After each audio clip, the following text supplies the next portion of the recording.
Хуульч шуугийнхаа нэгдэх хэлцлийн талаар танилцуулж байна. Танилцуулгыг танан бэлдэв. Нэгдэх хэлцэл гэдэг нь талуудын ашиг сонирхол хүлээлт тохиролцоход бэлэн байгаа нөхцлүүдийг бүрэн буюу хэсэгчлэн багтаасан мужид нэгдэх зөвшөлтсөл тохиролцоонд хүрэх үйлдэлийг хэлнэ. Нэгдэх үе шат нэгдэх хэлцэлд оролцогч талууд хэлцлийн муж, хэлцлийн орчны талаар танилцуулна. Нэгдэх үйл явц нийт 10 үе шатыг дамжин хэрэгждэг ба нэгтгэгч компанийн өнцгөөс тайлбарлая. Нэгдэх стратеги боловсруулах. Энэ үе шатнд бараа бүтээгдэхүүнийг төрөлжүүлэх, шин зах зээл рүү гарах зэрэг бизнесийн зорилго болон хүлээж буй үр дүнг тодорхойлно. Нэгдэх шалгуурыг тодорхойлох. Тухайлбал ахиу ашиг, газар зүйн байрлал, үйлчлүүлэгчийн тоо зэрэг нэгдэх шалгуур байж болно. Боломжит нэгдэх компанийг хайх. Энэ үе шатнд тогтоосон шалгуурт нийцэх боломжит компанийг хайж олж түүнийг үнэлнэ. Нэгдэх төлөвлөгөө боловсруулах. Шалгуурт нийцсэн нэг эсвэл хэд хэдэн компанитай холбоо тогтоож санал тавина. Анхан шатны хэлэлцээрийн зорилго нь нэмэлт мэдээлэл олж авах, саналыг хүлээн зөвшөөрөх эсхийг танихад оршино. Нэгдэх үйл явцын суурь баримт бичигт хэлцлийн үндсэн нөхцлүүдийг тодорхойлсон жагсаалт болон хүсэл зоригийг илэрхийлсэн цагтл орно. Үнэлгээ тогтоох. Урьдчилсан хэлэлцээр амжилттай бол онолсон компаниас санхүүгийн болон үйл ажиллагааны гүйцэтгэлтэй холбоотой шаардлагатай мэдээллийг авч, бие даасан болон бизнес нэгдсэн байдлаар үнэлнэ. Хэлэлцээр хийх. Үнэлгээ дээр суурилж анхны саналыг гаргана. Үүний дараа талууд нөхцлүүдийг наривчлан тохиролцоно. Магадлан шинжилгээ хийх. Анхны саналыг хүлээн авсны дараа магадлан шинжилгээ эхэлнэ. Санхүүгийн үзүүлэлт, хөрөнгө үр төлбөр харилцагч, хүний нөөц зэрэг үйл ажиллагаатай холбоотой наривчилсан шинжилгээ хийх замаар компанийн үнэлгээг баталгаажуулах, эсвэл тохируулахад чиглэнэ. Нэгдэх гэрээ хийх. Хөрөнгө эсвэл хувьцаа худалдаж авах талаар эцсийн шийдвэр гаргаж, шаардлагатай шалгалтыг гүйцэтгсэн гэж үзвэл талууд нэгдэх гэрээ байгуулна. Төлбөр санхүүжилтийн стратеги боловсруулах. Хэлэлцээрийн өмнөх үе шатуудад санхүүжилтийн хувилбаруудыг судлах боловч санхүүжилт төлбөрийн хэлбэрийг дахин нэгтэлж тодорхой болгоно. Нэгдэх хэлцлийн хаалт. Нэгдэх хэлцэл хийсний дараагаар талуудын удирдлагын баг компаниудыг нэгтгэх чиглэлээр хамтран ажиллана. Компани нэгдэх хэлцэл хийхэд хууль, санхүү бүртгэл, үнэлгээтэй холбоотой мэргэжлийн зөвлөгөө үйлчилгээ зайлшгүй авах ба түүнтэй холбоотой төлбөр, хаалтын бусад зардал гардаг байна. Хаалттай компанийн бага дүнтэй хэлцэлд нэгдэгч компанийн маркетингийн үйл ажиллагааг бизнесийн зуучлагч хариуцна. Харин хувьцаагаа олон нийтэд нээлттэй арилждаг компаниудын өндөр дүнтэй хэлцэлд оролцогч талууд хөрөнгө оруулалтын банктай гэрээ байгуулдаг. Хөрөнгө оруулалтын банк аль талыг төлөөлж байгаагаас хамаарч үйл ажиллагаа нь ялгаатай байдаг.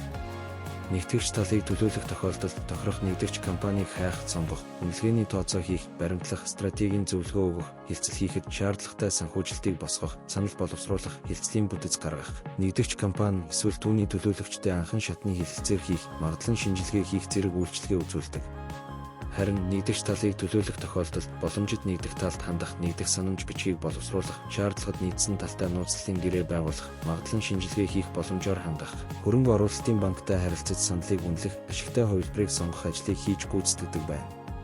Хуульч хөрөнгийн бирж санхүүгийн зохицуулах хороонд мэдүүлэх баримт бичгийг бүрдүүлэх, хуулийн магадлан шинжилгээ хийх зэрэг хууль эрх зүйн үйлчилгээ үзүүлдэг. Нөхөрсөг байдлаас илүүтэйгээр нөхөрсөг бус нэгдэх үйл ажиллагаанд хуулийн фирмүүд болох үүрэг гүйцэтгэх нь түгээмэл байна. Нэгтлэн бодогч санхүүч нь санхүүгийн таамаглал гаргах, тайлан бэлдэх, санхүүгийн нөхцөлд шинжилгээ хийх, татварын нөлөөллийг тооцох зэргээр нэгдэх үйл явцад оролцоно. Үнэлгээний мэргэжилтэн талуудын хүсэлтээр компанийн үн цэнийг тодорхойлох үнэлгээ хийнэ. Тооцоон дэвшүүлэх таамаглалаас хамаарч ялгаатай үр дүн гарах тул орлого зардлын янз бүрийн хувилбаруудтай загварыг боловсруулна. Зуучлагч хөрөнгөтэй холбоотой зах зээлийн үнийн зөрүү хайж, аль болох бага эрсдэл хүлээж ашиг орлого олдог. Хэлцэл дууссаны дараагаар премиумтай зарах зорилгоор зуучлагч нэгдэх гэж байгаа компанийн хувьцааг худалдан авч хэлцлийн амжилтаас хамаарах эрсдлийг хүлээдэг.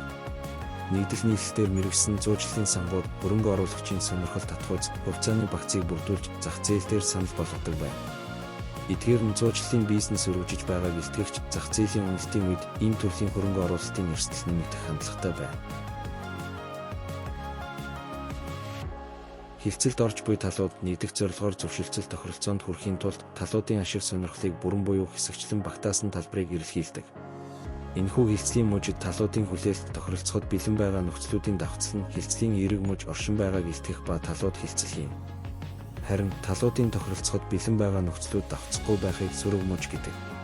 Энэ тохиолдолд хилцлийн мужаас гадуур буюу аль нэг тал эсвэл хоёр тал аль аль нь бодлоо өөрчлөн буулт хийхгүй бол өгөгдсөн байгаа нөхцөл байдал тохиролцоонд хүрч чадахгүй юм.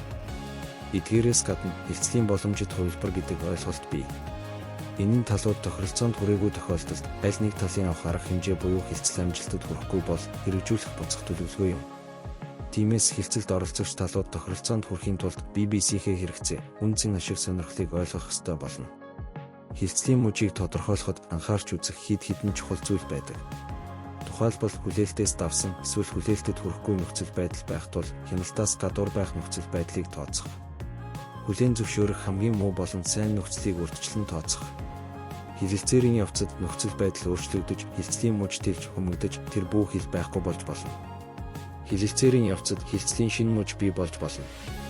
Хилцэлд аль нэг тал санал тавьж нөгөө тал хариу үйлдэл үзүүлэх байдлаар үргэлжилдэг байна.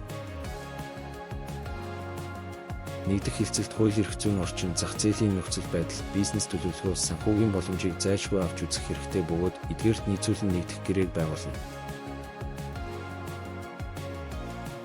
Компанийн нэгдэх үйл явц олон тооны мэргэжлийн хүмүүсийн оролцоотойгоор 10 ерөнхий үе шатыг дамжин хэрэгждэг байна. Нэгдэх үйл явцын чухал үе шатын нэг нь хилцэл байдаг. Хилцэл хийн гэдэг нь талууд харилцан хожоотой байх, талуудын ашиг сонирхлыг бүрэн эсвэл хэсэгчлэн хангасан байхаар тохиролцох явдал юм. Энэхүү ажилд хилцлийн муж гэдэг ойлголтыг авч үзсэн ба талуудын хооронд тохиролцох зүйлс давхцах тохиолдолд хилцэлд ордог байна. Талууд нэгдэх хилцлийн явцад төлбөрийн хэрэгсэл, бүтээх хамтын үнцэн, нэгдэх хугацаа зэргийг тохиролцно. Компаниудын нэгдэх сэтэл нь ирээдүйд үүсэх хамтын үнцэн болно гэж судлаачийн зүгээс үзэж байгаа тул төлбөр тооцоонд бэлэн мөнгө ашиглах хандлага буурч санхүүгийн бусад төрлийн хэрэгслүүдийг түгээмэл хэрэглэгчийг хандлага үүснэ.